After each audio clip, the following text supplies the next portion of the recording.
Hi friends, in this video I will react Rubika Liaquat Ropadi. On this video Nidhi Sharma reacted. So on this reaction I will also react. So let's start the video. प्रधानमंत्री जो है नरेंद्र मोदी जी, उनने जो योजनाएं दी, हर आदमी को योजना का लाभ तो रुको जरा, सबर करो, है ना। 10 साल से प्रधानमंत्री रहे। अगर हम प्रधानमंत्री हैं तो हम सीटी बजा दें, या मुख्यमंत्री हैं तो लोग वोट डाल दें कि साहब हमने काम अच्छा किया हो तो आप लोग वोट देना, और नहीं किया हो तो मत देना। जब चुनाव आए, जब जातिवाद की बात करना, एक जिम्मेदार आदमी, देश का प्रधानमंत्री जो जातिवाद की बात करके मुद्दों से भटका है। आज बेरोजगारी आप खुद देख रही हैं पूरे देश के अंदर कि युवा परेशान है।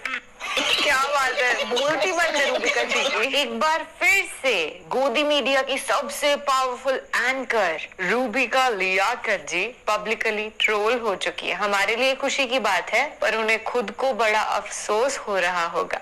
हे हाय हेलो नमस्ते जी, सत श्री अकाल, अस्सलामु अलैकुम।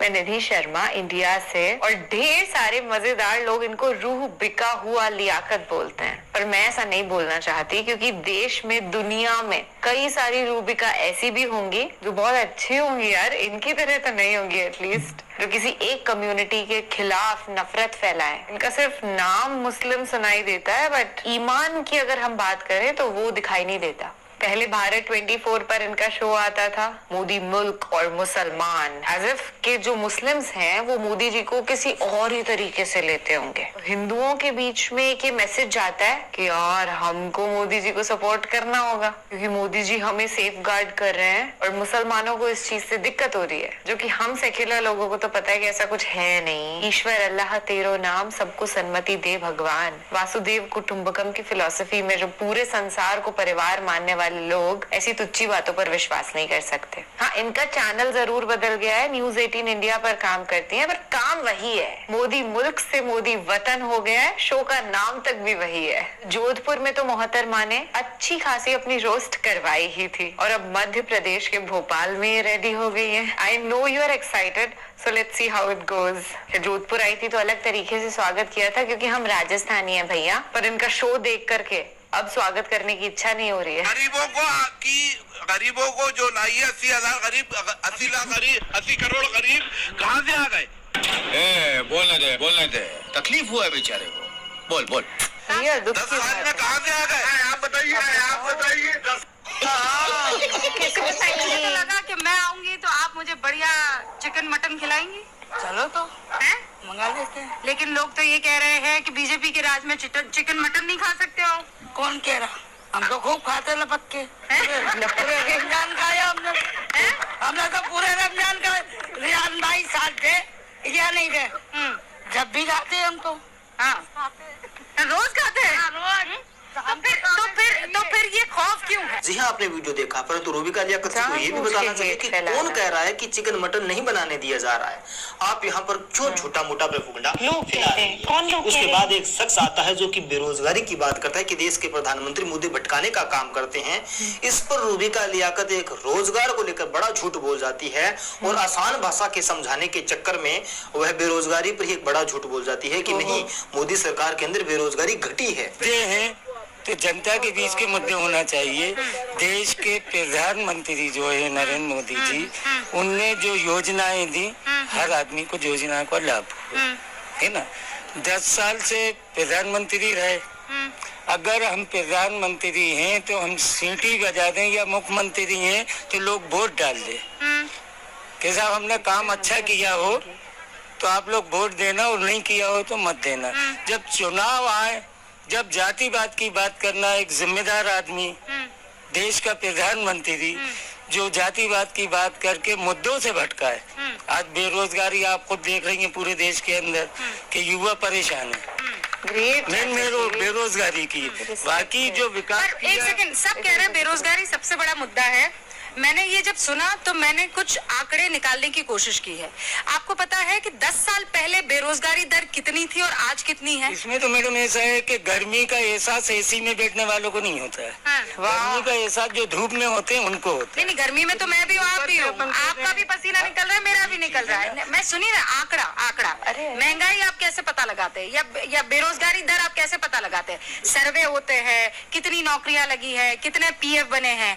मैं आपको ईमानदारी से बता देती हूँ, जो आंकड़ा है वो आज से 10 साल पहले जो था वो 10 था और अब जो है वो घट गया है। जो मैं इन्फ्लेशन रेट की बात कर रही हूँ वो घट गई है। बेरोजगारी ये बोलते हैं कि हमने बड़ा रोजगार दिया है। ईपीएफओ के खाते अगर आप देखेंगे तो उसी में निकल जाएगा पूरा का पूरा जो आंकड़ा वो बताया। ये आंकड़े का तो ये चल रहा है कि ये आप मीडिया भी देख रहे हैं, हम लोग भी देख रहे हैं कि पूरा पैसा पैसे वालों के हाथ में ही जा रही। जी हाँ दोस्तों, आपने पूरा वीडियो देखा। रूबिका लियाकत ने आसान भाषा में बताने की कोशिश की होगी, इसलिए उन्होंने सीधा उदाहरण दिया कि अगर मान लीजिए कि पहले बेरोजगार 10 थी तो आज 8 हुई है, यानी कम हुई है। परंतु ऐसा नहीं है। पिछले 10 सालों की अगर आप तुलना करेंगे, यानी वो सीधे 2014 और 2024 की तुलना करी, तो मैं आपको बता दूं कि बेरोजगारी दर आखिर 2014 में क्या थी। 2014 में बेरोजगारी दर 5.44% दर थी और वहीं पर अगर 2024 की बात करेंगे तो आज के समय में बेरोजगारी दर जो कि जनवरी 2024 में डाटा आया है उसमें 6.57 की दर से बेरोजगारी दर है। यानी 2014 और 24 की तुलना करेंगे तो इसमें बड़ा अंतर मिलता है। वहीं पर रूबिका लियाकत जिसका जिक्र कर रही हैं वो 2023 और 2024 को कंपेयर कर रही है, जिसमें बेरोजगारी दर 2023 के मुकाबले जरूर घटी है, परंतु 2014 का जिक्र करते हुए ऐसा नहीं है कि बेरोजगारी दर घटी है। उसके बाद रूबिका लियाकत जी के पास बहुत सारे लोग आ जाते हैं जो कहते हैं कि पहले अनाज बहुत ज्यादा मिलता था, आज 5 किलो मिलता है। और एक शख्स कहता है कि अगर आज के समय में 80 करोड़ लोगों को 5 किलो राशन देने की आवश्यकता है तो भारत आगे कहां बढ़ा है? भारत तो पीछे ही आ रहा है ना। और एक शख्स ने कह दिया कि आप इस पर जवाब दीजिए। साथ सबका विकास के साथ आप आने वाले 5 सालों में फिर अनाज फ्री दे रहे हैं, तो ये विकास क्या हुआ? तो नहीं देना चाहिए मैडम, ये आप कह रहे हैं ना, आप बढ़ा रहे हैं, अनाज दीजिए। अनाज आज 35 किलो कांग्रेस देती थी, आप 5 किलो दे रहे हैं। गरीबों को जो लाई है 80,000 गरीब, 80 लाख गरीब, 80 करोड़ गरीब कहाँ से आ गए? 10 साल में कहाँ से आ गए? कांग्रेस की उपलब्धि नहीं है, कांग्रेस तो बहुत आगे लेके गई। कांग्रेस आप कह रहे हैं बहुत आगे लेकर गई, लेकिन बीजेपी आते ही ये पीछे रोजगार नहीं मिलता था। बीजेपी की जब से सरकार आई है तो रोजगार अरे भाई बहुत बड़ी बात कह रही हो, सुनिए मेरे दोनों किडनी में स्टोन है। एक सेकंड, अरे भाई आप पहले बोलते हैं कि जनता के लिए क्या किया उस पर बात करो, फिर मैं आयुष्मान की बात करने लगती हूँ तो आप कहते हैं महंगाई की बात करो, फिर मैं महंगाई की बात करती हूँ तो आप कहते हो बेरोजगारी की बात। मतलब ये सारी चीजें हैं ना।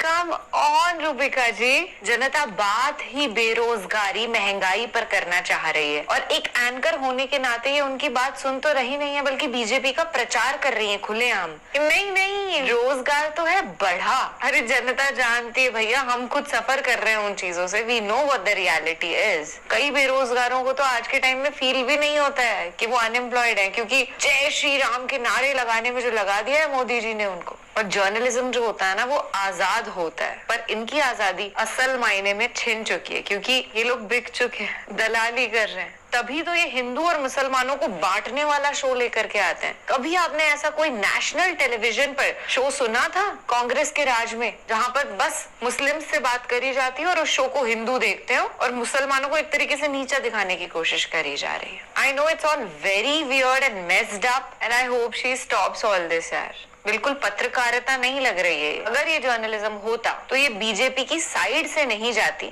बल्कि ट्रू जो फैक्ट्स हैं उनको पेश करती, हवाई बातें नहीं करती और जनता की आवाज सुनती। जनता क्या बोलना चाह रही है, और सिर्फ मुसलमानों के बीच में तो बिल्कुल नहीं जाती। एक ऐसी जगह जाती जहां पर सारे Hindus, Muslim, Sikhs, Christians, everybody is present, क्योंकि यही हमारा इंडिया है। ऐसा ही है ना हमारे देश में, अगर हम मेन मार्केट में चले जाते हैं तो वहां पे हमको सरदार जी भी दिखेंगे, टीका लगाए हुए हिंदू भी दिखेंगे, धोती पहने हुए मुसलमान भी दिखेंगे। कभी ऐसा नहीं होता है कि सिर्फ और सिर्फ हिंदू ही दिख रहे हैं या सिर्फ ओनली मुस्लिम्स आर। ये लोग नहीं समझेंगे इन बातों को, पर हम समझते हैं और हम यही जागरूकता फैला रहे हैं। अगर आपने इस वीडियो को यहाँ तक देखा है तो जाहिर सी बात है कि आप देश के अच्छे जर्नलिस्ट को सुनते होंगे, जैसे प्रज्ञा मिश्रा जी माय फेवरेट, रवीश कुमार जी, ध्रुव राठी आज के टाइम पे इतने बड़े खुलासे कर रहे हैं even though he is not a journalist, पर सच लोगों तक पहुंचा रहे हैं। तो समाज सेवा का उच्च स्तर का काम है।